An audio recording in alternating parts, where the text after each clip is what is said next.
Okay, I'm now joined by Mandla Ndlovu, the chairperson of the ANC in Mpumalanga province. Good afternoon, Mandla, and thank you very much for your time. Welcome to ENCA. For you as a delegate representing your province at this National Policy Conference of the ANC, how has it been going so far? No, I think it is going very well. Our expectation as the Mpumalanga delegation was that we are going to have a festival of ideas here in the National Policy Conference, and that is what is happening, and that we are not going to convert this National Policy Conference into NGC. And we're happy that finally we were able to find one another. We are now in commission discussing policy discussion documents. We hope that we will be able to come with recommendations that are going to assist the people of South Africa. Let me follow up. You said you came here as the Mpumalanga provincial leadership delegation of the ANC, coming to a national policy conference. You're not going to turn it into an NGC. That's a National General Council. What do you mean exactly?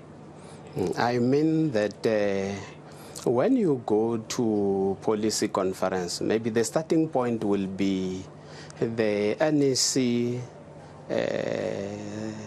coming with discussion documents that is circulated to branches. Branches will discuss, and on the discussion document, the ANC first will deal with the resolutions which were taken, the implementations. If there were shortfalls, then they will have to explain why certain decisions were not implemented.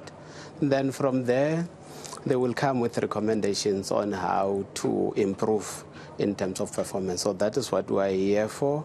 We will engage with other provinces. We are going to find one another. We are happy that as we speak, the NEC is accounting to the delegates in commissions. So they are engaging, and they are going to come back to plenary for reporting. What's Mpumalanga province's view of the step-aside rule? I mean, we know about KwaZulu-Natal. It's publicly known. It was in the media, and also your comrades in Limpopo have been very clear about their views on step-aside rule. What is your view as the Mpumalanga ANC? It is very interesting. Maybe sometimes we should not talk about step-aside. We talk about recusal, because maybe the problem is the word step aside. In 2004 in Mpumalanga, a mayor of the ANC was arrested, and the PEC took a decision that we will request you to recuse yourself from your position and will appoint somebody to act. And today we're calling that step aside, and people are saying that is wrong. It was not wrong. We implemented that decision as a province. We think that we must have to respond to this call that our people are making, that we are corrupt, and that is about ourselves. Even our own research in 2016 indicated that our people wanted us to do more in terms of corruption.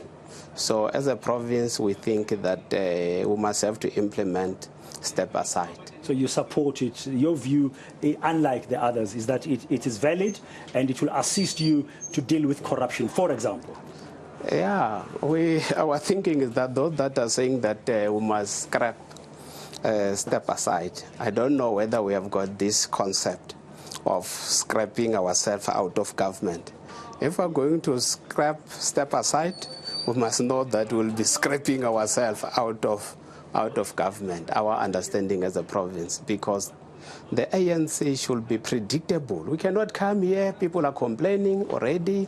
When you listen from the Google box, radios, people are saying that they want to scrap step aside because they want to continue to loot. They are saying that they don't want to be looted. They want us to give service delivery to our people. So are you saying those members of the ANC who are calling for the step-aside rule to be removed, they are beneficiaries of corruption? I can't say that, but I'm saying that in certain areas, we are not discussing step-aside, we are discussing people. It may happen that there is one big politician that is affected in one province.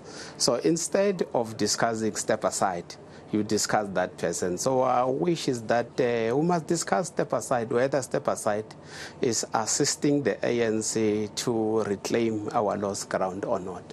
In your commission that you've taken part in this morning on organizational renewal, what has stood out for you? Has the step aside thing come up there, or are people really grappling with issues of, for example, peace and stability, issues of balance of forces, and so forth? Yeah, we're dealing with organizational renewal and balance of forces. So there are other commissions that they are going to deal with peace and stability. Myself in the commission where I was allocated by the province, we're dealing with balance of forces and organizational renewal. Later on, we're going to deal with LNG. So, but in the main, when we deal with organizational renewal, we will not only concentrate on step aside. There are so many issues that members raise there, and I'm very happy that members first acknowledge that the ANC is in trouble and that we must have to revive the ANC, we must have to renew the ANC, we must acknowledge that we have got so many challenges that if we are not united, will not be able to assist the people of South Africa. We said that we must unite the ANC first so that we'll be able to unite the alliance and the people of South Africa. The president yesterday of the ANC, when he opened the conference, he spoke about you must reject fake unity.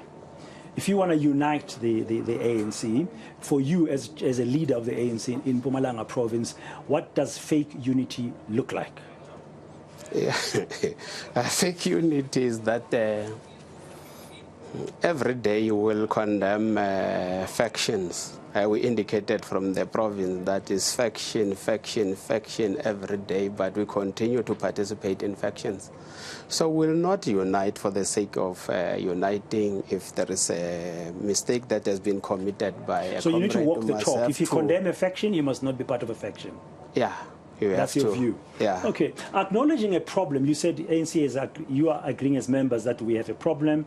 The ANC's got challenges. It's one part of towards finding a solution. The challenge is identifying what would be bold solutions. Do you think this policy conference will give the ANC such decisions that will boldly take you forward and restore the trust that the citizens of the country have lost in the ANC? Yeah, as usual, this organization, when we have got a gathering like this one, we are allowed to our views. Our members will participate freely, and we are going to participate here. We know that the discussion that were taking place in commissions, members did not try to, because sometimes you try just to please factions. We said that we're not going to be part of faction like ourselves from the province. If we're not part of faction, then we're going to be honest to ourselves, to the discussion that took place in the province. So the discussions were very clear that we must come with clear recommendations. In the main, we said that we have got good resolutions that people are saying that this glorious organization have got good policies, but we lack implementation. So we are going to discuss on how we are going to implement decisions of the ANC, good policies that have been enacted since the ANC was founded. So we are going to assist the people of this country this weekend.